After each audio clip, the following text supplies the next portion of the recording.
तब्येत बरी नसली की जेवण जात नाही आणि तोंडाची चवसुद्धा पूर्णपणे बदलून जाते.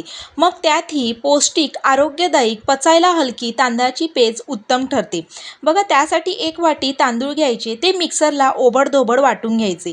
मग ते एका भांड्यात काढून हळुवारपणे स्वच्छ 2 पाण्यात धुवून घ्यायचे. आता गॅसवर एक पातेलं ठेवून त्यात साजूक तूप टाकायचं आणि हे बारीक केलेले तांदूळ ह्यात टाकून छान असे परतून घ्यायचे. व्यवस्थित हे परतून झाल्यावरती ह्यात गरजेनुसार गरम पाणी घालायचं. म्हणजे तुमच्या आवडीनुसार तुम्हाला पेज पातळ, जाड कशी हवी आहे त्यानुसार.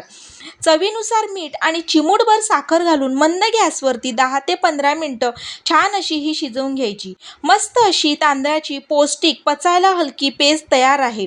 तुमच्या घरी जर लहान बाळ असेल तर तुम्ही त्यांना पण देऊ शकता, कारण ही पचायला हलकी आणि बाळाला ऊर्जा देते. नक्की करून पहा आणि आवडली तर लाईक, शेअर, कमेंट आणि सबस्क्राईब करायला विसरू नका.